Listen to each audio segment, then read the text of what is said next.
viewers. Welcome to today's special interview session on The Exclusive, coming to you from ACNNTV. We are privileged today to be joined by one of the most respected theological voices in the Anglican Communion. He is none other than the Most Reverend Dr. Emmanuel Sokowamju Egbunu. I hope I didn't murder that name, Your Grace. Did I get it correctly? You did. What does Sokowamju means, if I may ask? Well, thank you. Sokowamju means, well, it brings in two words. Soko means God, Okay.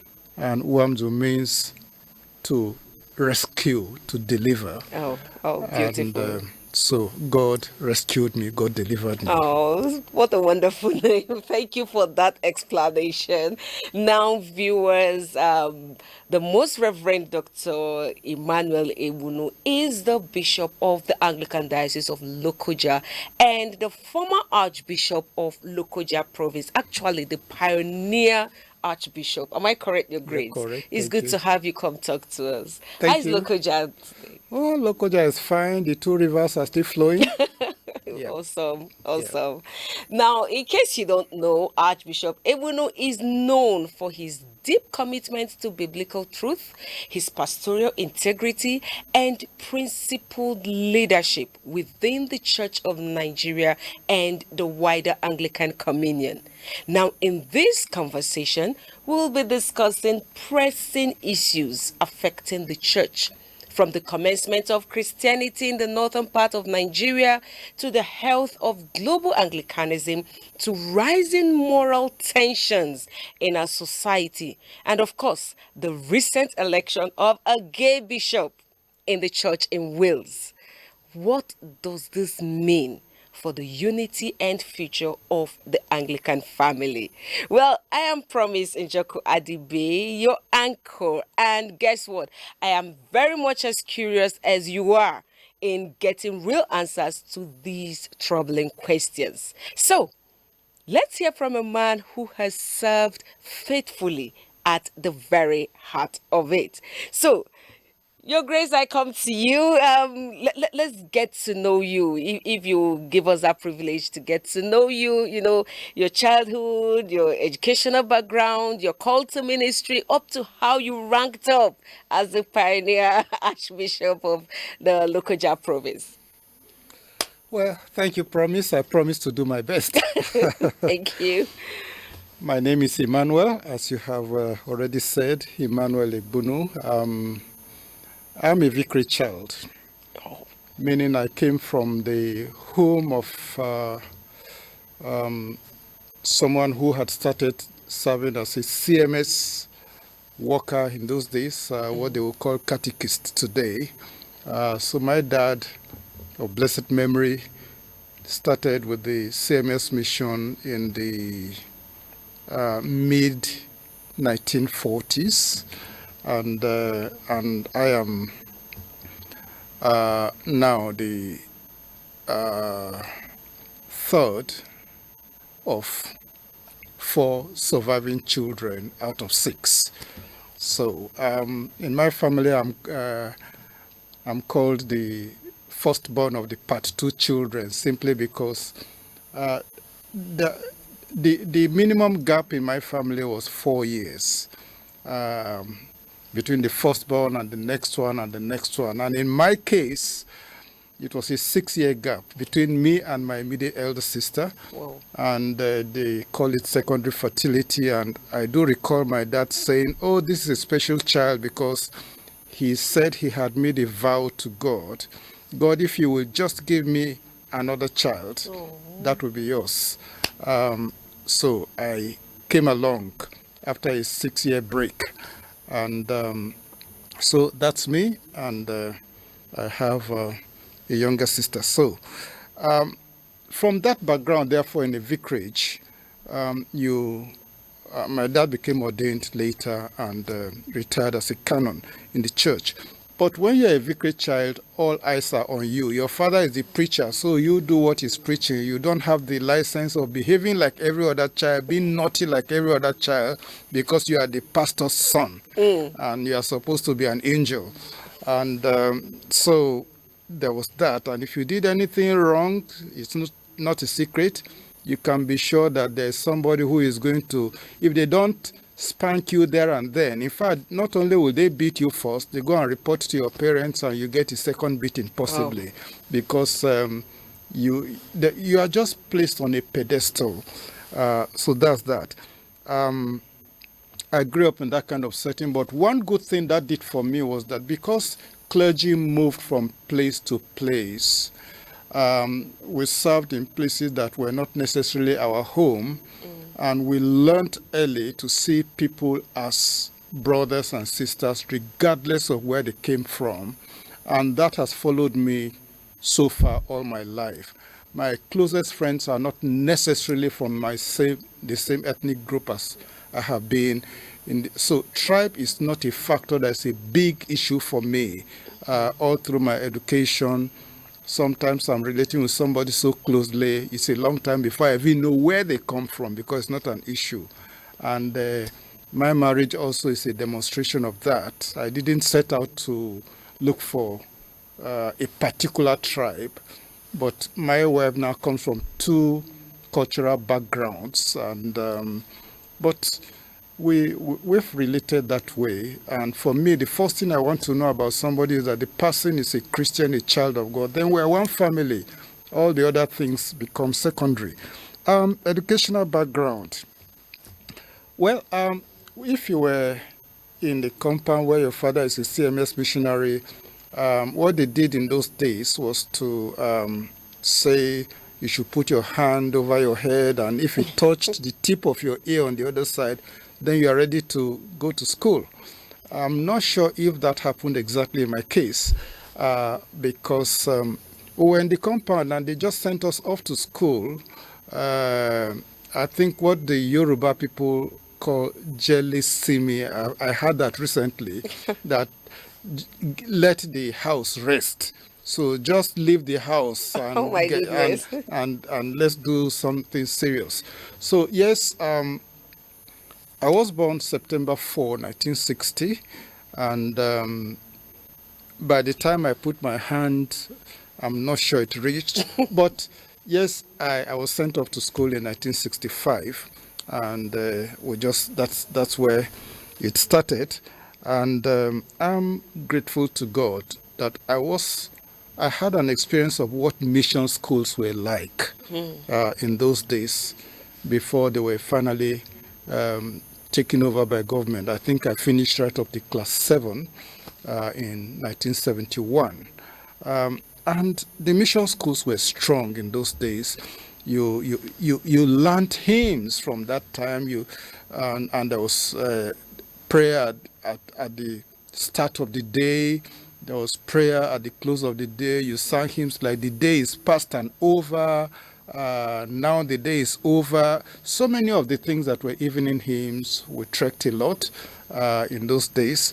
Those are some of the childhood memories I remember. Yes, there was harvest because the church and school were virtually the same.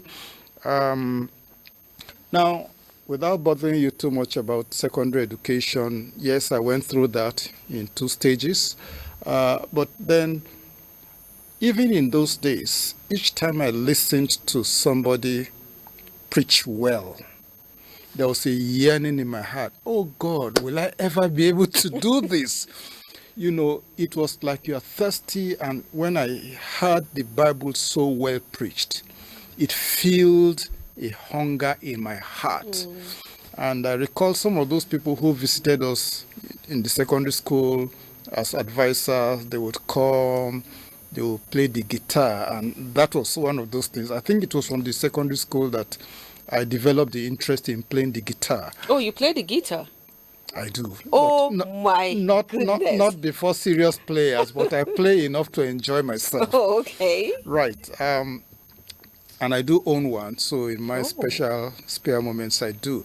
But as I listen to people, they will come and then they will sing and they will play. It just blew my mind, And so I just said, whatever it would take to be able to preach the Bible and just make it clear and to warm people's mind, that's what I would like to do. Then came the time to do JAMB and to go to the university. I wanted to read law, and my mom would not allow that because, again, here is a clergy wife, and her impression is that lawyers twisted facts to get, the kind of information they got. So lawyers are liars, they will change facts and this. No, her son couldn't do that. And so whatever people said to disabuse her mind, no, you're not going to do that. And of course you do want to listen to your parents. Yeah. So I went in to read English. And well, again, when you are reading English, you do the general courses in the earlier years, but towards your last 2 years, you major in language or literature, even though there will be compulsory courses. But I majored in literature. That meant reading so many novels, including the ones you enjoy or don't enjoy. But one significant thing I liked about the time in the university as an undergraduate was that there was this awareness that was coming that, look, it's not just English literature that we should think about. I think there was this awareness that you must think beyond English literature. That's not the only thing. So reading Shakespeare or Charles Dickens or Thomas Hardy or Samuel Richardson or all of those other things, I could go on and on. The idea of literature in English came. So there was good literature, not necessarily written by Englishmen, but written by Africans in English, and therefore it is literature written in English. And so we began to read people like Chinua Achebe, Things Fall Apart, No Longer Artist, A Man of the People, all of those, and a few others like Amos Tutuola, and then East Africa, James Ngugi wa Thiong'o, Ghanaian, Aikwe Ama, The Beautiful Ones Are Not Yet Born.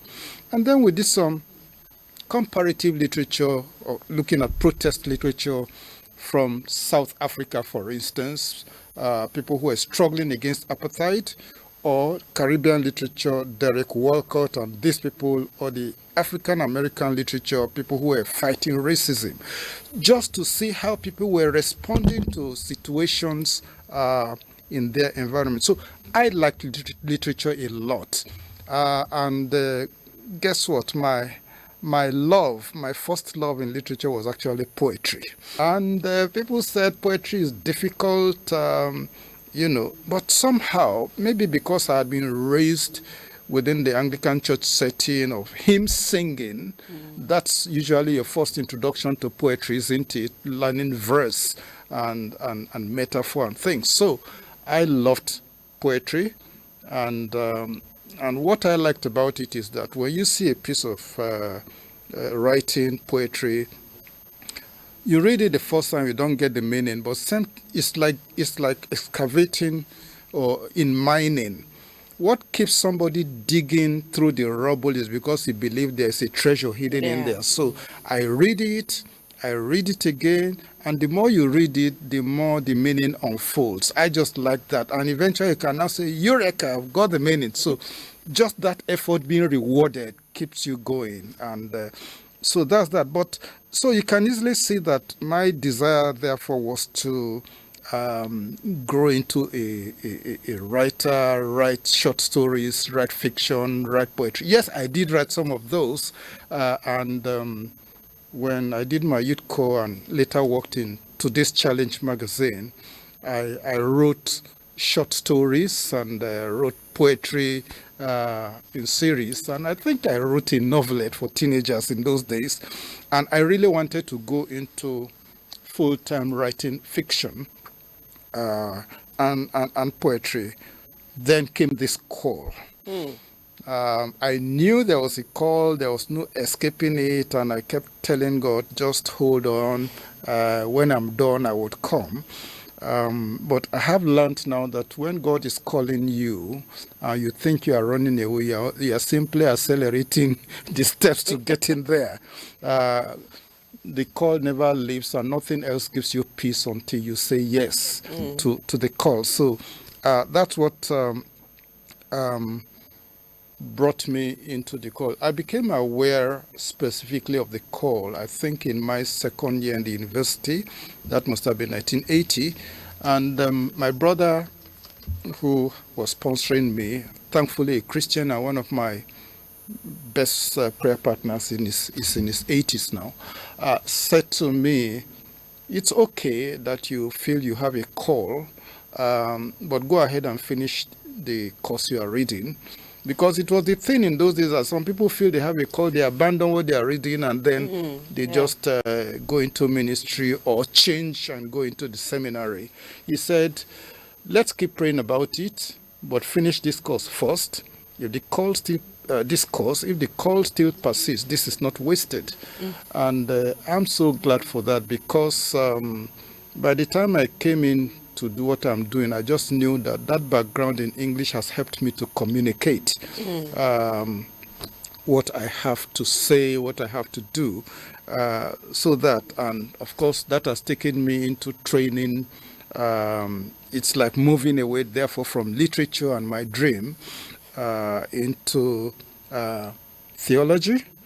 And my particular area, as I came in newly, my area of interest was really, like I said, taking me back to enjoying Bible teaching.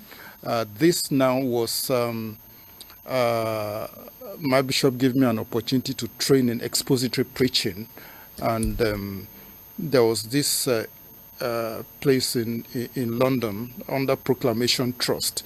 So in the early 90s, I was sent there, and that entire year exposed us to some of the best teachers from not just around the UK, but some of them came from Australia or from the US. So you read books. Of course, in those days, as the recommended books, or were exposed to these great preachers like John Piper or John Stott, or a number of the names I could mention. One thought always stayed in my mind. In that class of about 40 of us, there were probably just about 3 who were African. And I always said, when are they going to mention a book written by an African? All these books that have been recommended are either an English author or Australian author. I said, God, don't we have anything to contribute? That yearning was there. I think it is still there. That it's not as if we don't have something to say or to contribute. I think our way of communication have been mostly oral. You find a great preacher, and sometimes even what he preaches is not recorded, and you just wished it was recorded and maybe put down, but you are coming into a world where things are made permanent in writing. So I always wondered about that, and publishing is still not well developed in our setting as it should be. So I have all of that yearning. So from my background, yes, hermeneutics, Bible interpretation became something I felt trained in, and was a great thing, giving me a tool to really savor just exploring the Bible passage. And then what I enjoy, when I'm teaching, I teach it with passion. I want you to develop a relationship and intimacy with God. I just want, when I'm teaching the Bible, it's like, this is what I'm enjoying. I want you to enjoy it. It's an invitation. It's not just a stage performance. It's, come, let's enjoy this feast of truth. Then, of course, my more academic interest has been in church history. Again, because you just want to know how the past affects the present. So my later academic degrees to doctoral level have been in church history. Wow. I Wow. suppose I've said the bit I have to say. Then I finally said yes to ministry. There was no point running, and I said, yes, I'm here. Initially, I wanted to serve in an interdenominational setting because I just didn't like the idea of divisions in the body of Christ. I think the campus fellowship in those days, not now that there are, all the denominations have gone into the campuses. In those days, we met in the fellowship, and I remember when I served as Bible study secretary, the person who was my assistant was from Deeper Life. Oh. And we had people who were Baptist or cooking, and we just were Christians. And those divisions were not there. So I wanted the situation where people just want to live for God. That's what I wanted to serve. But here was God calling me into a specifically Anglican church, and here we were, young people feeling that the Anglican church was cool. That's not where we wanted to be, and we were trying to run away, and God is asking you to come back into that. So that's it. But I came in, and I recall that when I was finally ordained, the day I was going into that service for ordination, here had been what in my mind was a time of struggling to get away. And as I entered the church that day, the hymn they were singing, I think, was Praise to the Holiest in the Height. But for some reason, we just went, I wanted to sing, and tears were coming down my eyes. I just didn't know. It was like, here finally, I'm taking a step that will change my life. I think probably the next time I felt that way was when I was being consecrated bishop in 2003. You are just going in, and something just tells you you don't deserve it. Grace has brought me this far. What am I doing here? God, you're calling me into this. I hope I won't fail you. Okay, that's it. Very passionate, very passionate.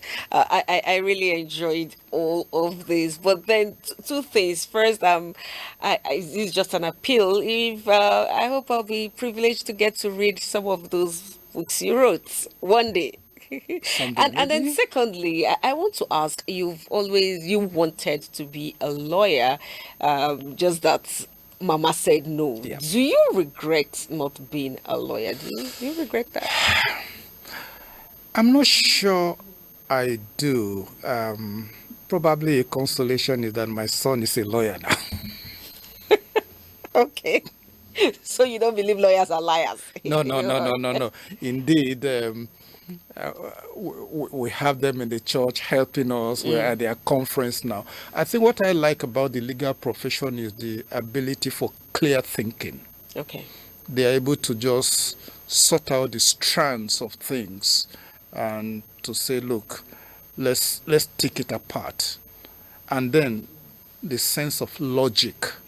I like that about them. Let's take it step by step. Be systematic. Yeah. Yeah, awesome. Okay, one more thing, your Grace, before I delve into another question. When you were talking, you talked about your wife. You didn't talk about your children. Am I prying too much? No, no, no, no, no, no, no, no. Yes, I can't talk about my children without talking about my wife. My wife is Biodun, and interestingly, it used to be that in my place, this thing about intertribal marriage has always been a problem in some of the cultures. Oh, you must not marry from elsewhere. And if you must marry at all, they singled out two tribes you must not marry from. Don't marry from Igbo, because if you do, they will take the children away and, run away with the children. And don't marry from Yoruba, because they will put medicine in your food and you will not know your people again.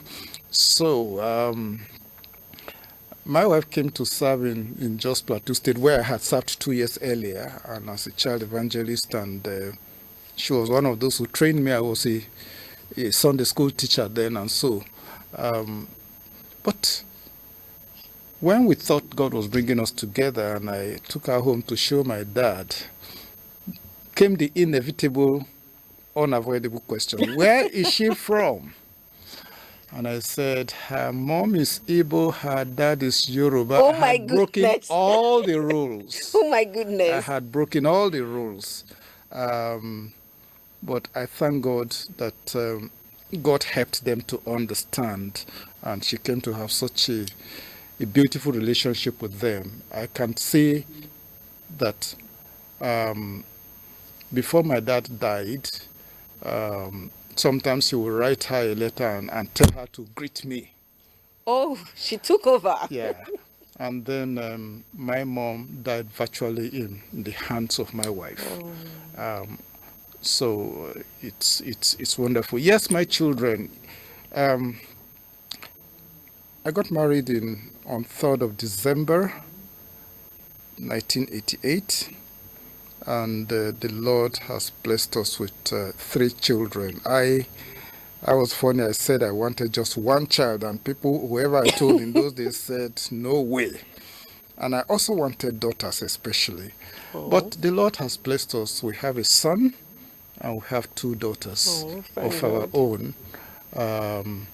And God has helped us to raise some of our younger ones and other children who have been with us. Thank you very much for the exposition, Your Grace. Viewers, I'm sure you're getting so much insight. I know you've been seeing Your Grace moving around, but you never knew all of this. Now, this is coming to you from ACNNTV, and we give it out the way it is. So, Your Grace, looking back on your time as Archbishop of Lokoja Province, what were your most significant theological or pastoral challenges and achievements, if we put it that way? Well, as Archbishop, when I was becoming an Archbishop at a reasonably young age, I remember somebody told me, oh, you're young to be an Archbishop. This was 2009, and I was just about 49. And so that really was a challenge. But by the time I became an Archbishop, I wasn't the most senior in our province. I had some who were older than me or my seniors by consecration. So becoming Archbishop meant that I needed to face that fact that you are not an Archbishop because you are the best. Yeah. And you must know that there are others who can guide you and walk with you. And something that the then primate did, for those of us who were made archbishops at the same time, there were 4 of us then, and there was Archbishop Madu for Enugu, there was Archbishop Akinyemi for Kwara, there was Archbishop Kate for Niger Delta, and then yours truly, the youngest of them. And we were invited to the primate's office, and he said, well, becoming an archbishop is different from being a bishop. As a bishop, you talked to clergymen and gave them directives and orders and all that. But as an archbishop, you are talking to your colleagues. And so you lead more by diplomacy to win their support. You are not going to, dish out orders to them. It's, how do you see it? Let's do it, not you do it. So it helped you to work as a team leader and to recognize the worth of others. And that was very, very helpful for me. But also another challenge that I had, here was a province of 11 dioceses, and of those 11, only about 2 started as full-fledged. All the other 9 started as missionary diocese. So that tells you what to expect. That means that in terms of financial muscle, we didn't have it. And I just said to myself, here we are. Whenever we had standing committee and we were to launch premise address, while some are calling the millions, we couldn't call the millions. Here, most of the places were in the north. You are talking about places like Kontagora, places that couldn't boast of money in the same way you could talk about the places in Lagos or Ibadan or on the Niger, even Bendel. So you have places like Kutigi, Bida, Doko, or Okene, Ida, Ijumu, Ogori. So I said to my colleagues, I said, well, we don't have all the money, but let us not lament what we do not have. And let's not dwell on what we don't have. Let us celebrate what we do have. Sure. Let's dwell on that. And my inspiration was from what Peter said as he went to the temple and saw the crippled beggar, looking to them and asking for money. And he said, silver and gold I do not have. He wasn't ashamed to say that. He said, but what I do have. He didn't stop there. So I just said, look, each time you think of what you don't have, also think about what you do have. And so stop lamenting what you don't have, celebrate what you do have. And I said, look, that we don't have money doesn't mean we have nothing. What do we have? Let's get on with that. Let's celebrate that. Let's recognize our worth. Let's support one another.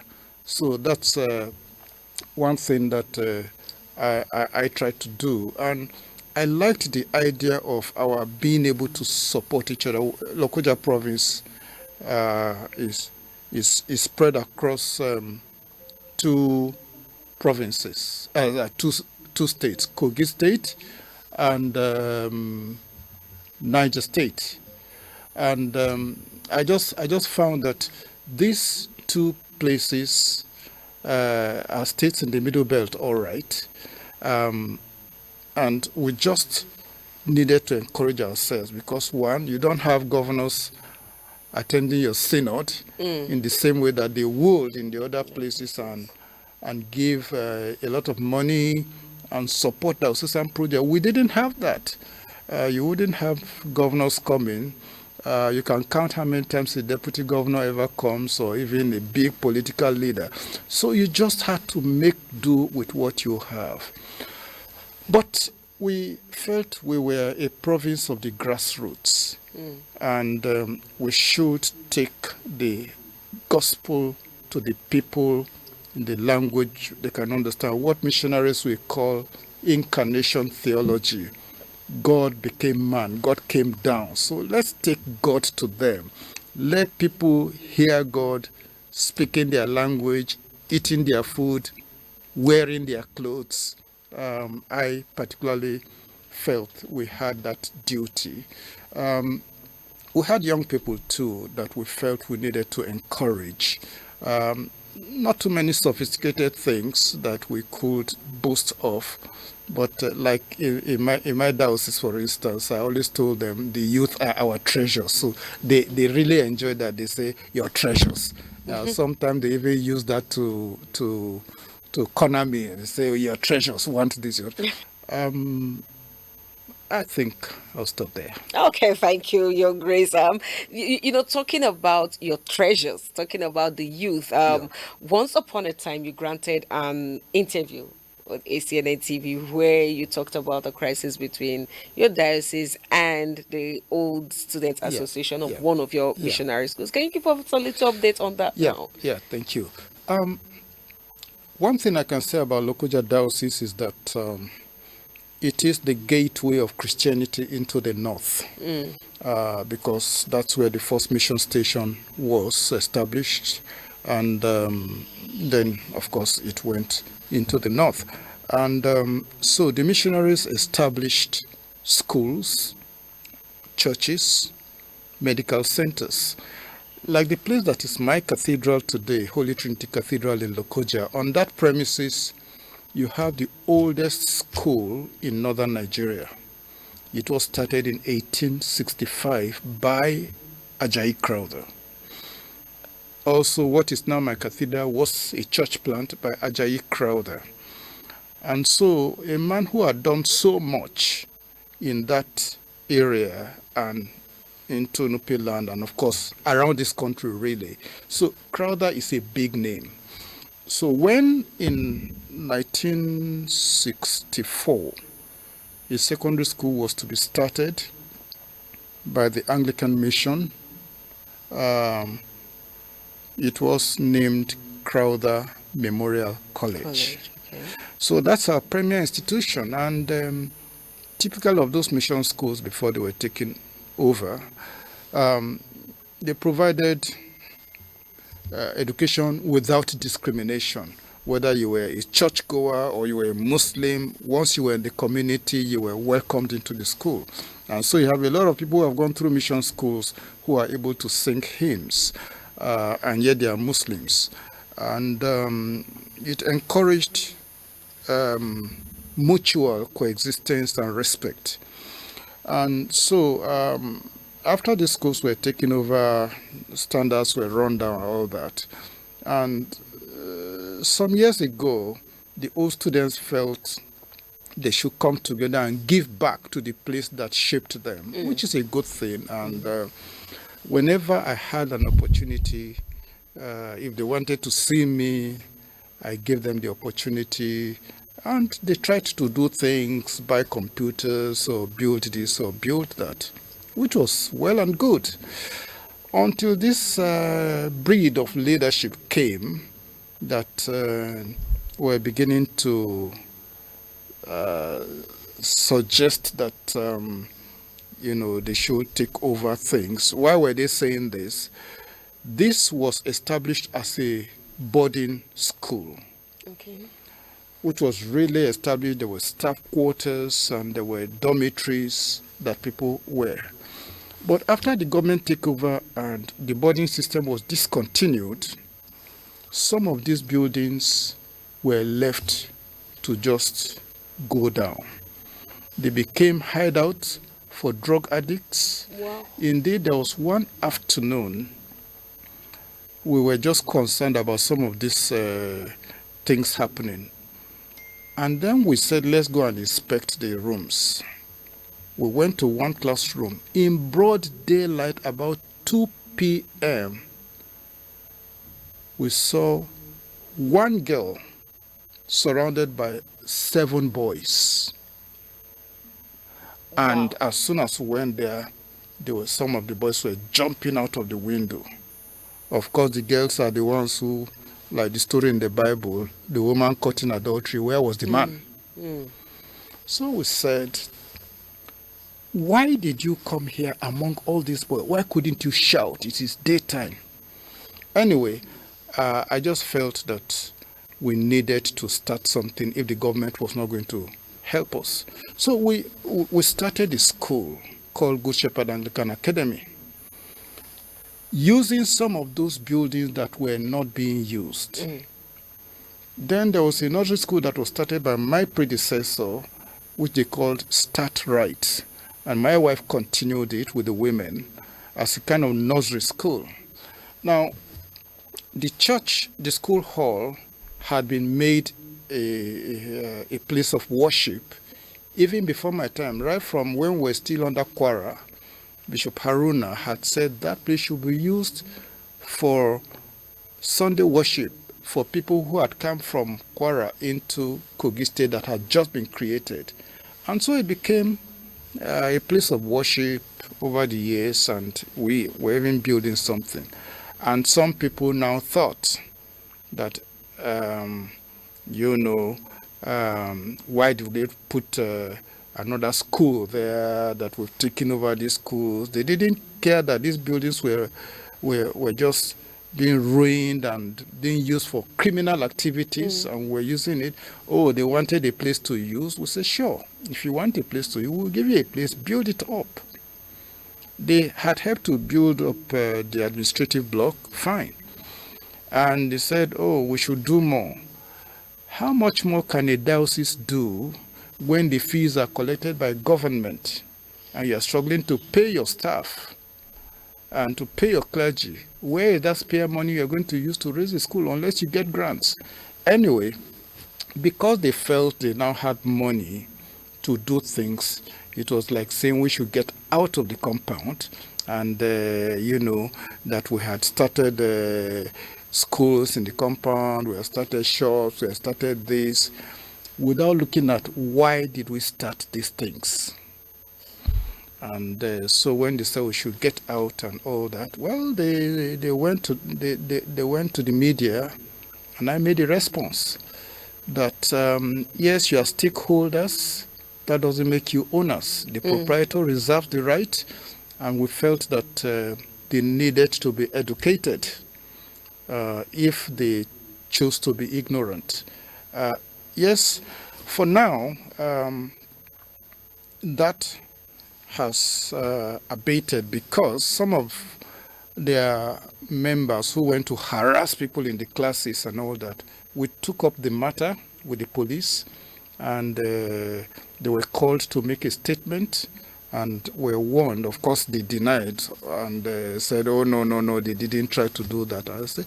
So I said, look, if the legacy of Christian education, mission education, if this is what you have to show, this kind of conduct is what you have to show for being trained in a mission school, then I feel embarrassed.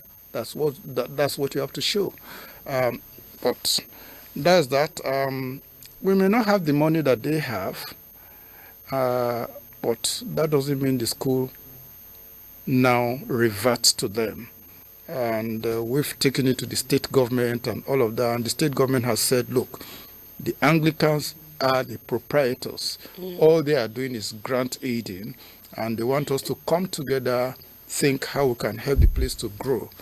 I think my desire is that I wish we had the money to do a lot more, but I also feel that we've challenged the government to do what other state governments have done. In Southwest, in Lagos, for instance, when the president now was governor, schools were returned. In Anambra State, when Peter Obi was there, schools were returned with money given as reparation. What stops us? That's where we are. People should not bite the fingers that fed them. Agreed. Yeah. Agreed. Well, we hope the state government will do their needful and, return the schools rightfully back to the original owners. When you started talking, you made mention of, Christianity going to the north through through Lokoja Diocese. So can you tell us more about the missionary journey of Christianity in Kogi State, as well as their achievements, and how the Diocese of Lokoja has helped to promote these achievements and build on them? This is a very tempting question for a church historian, but yes, the missionary journey in Lokoja area came first through the expeditions, what people will call the Niger expeditions, which initially were philanthropic, and then of course the search for legitimate trade. If slave trade was being abolished, what was to replace it? So these expeditions were to look for other ways to have goods that could replace trade in human beings and all that. So now on these expeditions was the young freed slave Samuel Ajayi Crowther. And so when they came to the conference, that's after all the arrival in Badagry, Abeokuta, and then Abo and Onitsha and Ida, they came to Lokoja at about 1859 and built a mission station in a place they called Bobe. Some people call it Igbebe, but they had a mission station there, and from what we read in the historical accounts, They had a school and, trained people, and freed slaves were being rehabilitated and all that. Until there was a communal clash there that now forced them into Lokoja as it is now. But even then, what the missionaries did, I just mentioned that my cathedral is a church plant, and the school there was by the missionaries. So education was a key thing. There were primary schools all over the place, and we just felt that you can't talk about Western education in Nigeria without mentioning what the CMS missionaries have done. And in the north, they are the trailblazers. So let's continue that legacy. They also, there was somebody called Dr. Batisbai who started medical work in that same area and did a lot of work, much earlier than what we now call the government intervention, because the missionaries came forth before the colonial administrators came. So by the time the colonial administrators came, they were simply administrators. But what the missionaries had put in place in what became Lokoja Diocese, Anglican Diocese, was major. And we saw it as a civilizing mission. Indeed, what would have been probably one of the earliest tertiary institutions is what they call the preparandi, a place like a vocational training center, which was patterned after what was in Fora Bay, Sierra Leone, a place where people could be trained in crafts and different vocations. And just after this had been completed, some young missionaries who came to criticize the work of Crowder sold it off to become an army barrack because they say it was too good for Africans. Wow. And that would have been probably the first tertiary institution. So since we became a diocese, we just felt we should continue that legacy. And some of what we've tried to do, like Bobe, which I talked about, where they settled. In fact, the first baptism in northern Nigeria was done by then Reverend Crowder, who became bishop, on 14th September 1862, of 8 adults and 1 infant. In my book, Pathfinders for Christianity in Northern Nigeria, their names are there. And I just felt this is a place of much historical significance. That land is still there as ours, and we've tried to build it into a retreat center where people could just go for reflection and for pilgrimage, and for retreat. But you have to build it at the size that you can afford. Sure. I have kept wishing that our church would, someday take it up as a place of historical significance that people can go and say, this is where the first baptism took place. There are places that there were maternity places. There's a place called Akabe. It's further in the interior. It will interest you to know that the aim of the missionaries was to have a community that was entirely 100% Christian. And that was the kind of place, and they had a school where people came from all over to attend, and they had a maternity center where some orphans were raised. That place was so significant. It will interest you to know that one of our church fathers today, Archbishop Akanya, comes from there. His own dad was a clergyman, comes from there, and he is from there. And the present subdean of the Cathedral of the Advent, his parents come from there. Wow. But even before there, there's a place called Bata, which is also on the other side of the Niger. The first-story building in those areas, again, was built by missionaries. So there's a lot all over the place. There was even a place where missionaries were trained, evangelists were trained. And those who evangelize what we call Nupe land today in Niger State came from there. So when you think of the kind of legacies that there have been, I would say there has been the legacy of missionary Christianity, exposure to Christianity, and the mutual respect, the tolerance. You do not see the kind of militancy in Islam, for instance, that you would see in other places, because in most of the rural places on Christmas Day, the Muslim community will come and stay outside the church under the tree, and they're celebrating with their Christian friends.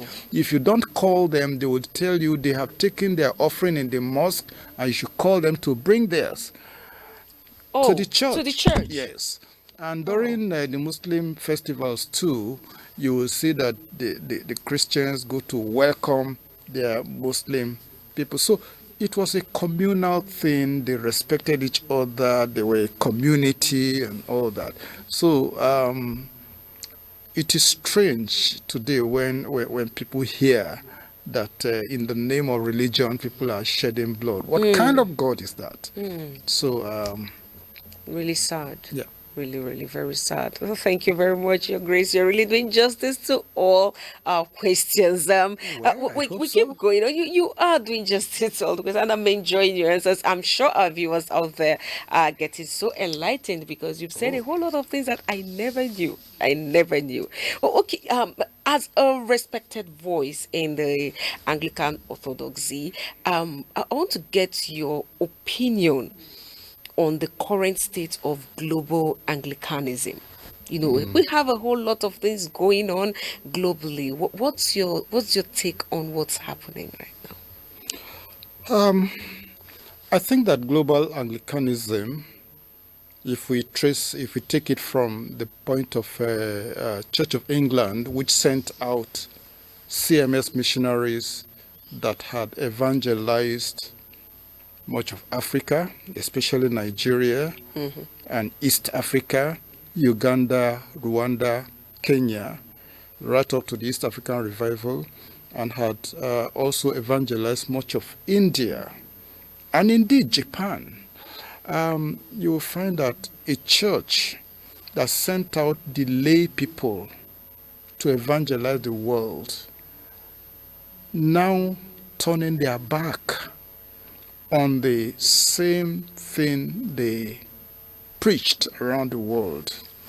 It's a tragedy. And I think in that sense, therefore, I would say the cradle of Anglicanism, that is the Church of England or Lambeth, has lost focus.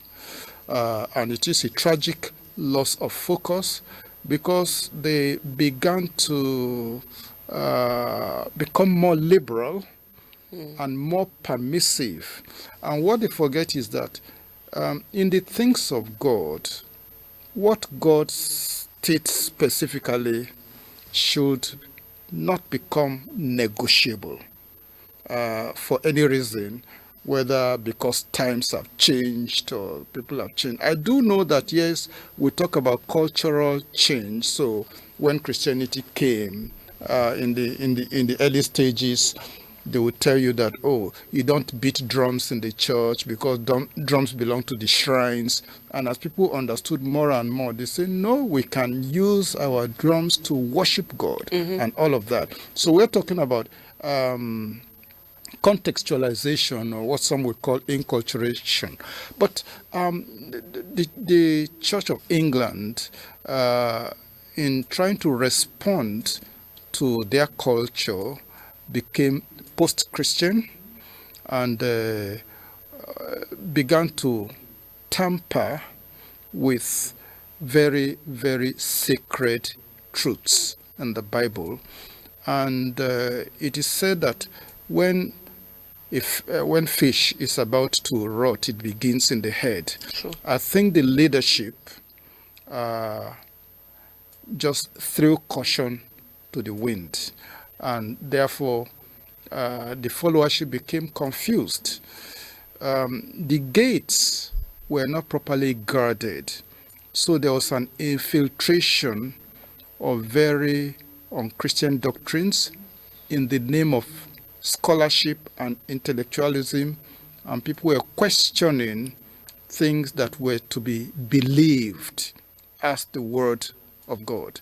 That said, here we are right now. When these people began to move away, for instance, when the last Lambeth conference that our church participated in, there was this resolution we call Resolution 110, upholding the sanctity of marriage. Now, the Lambeth conferences had over time taken issues of polygamy, which was peculiar to Africa, taking it up and said pastoral discretion should be exercised. But in this matter of the sanctity of marriage, that Resolution 110 came.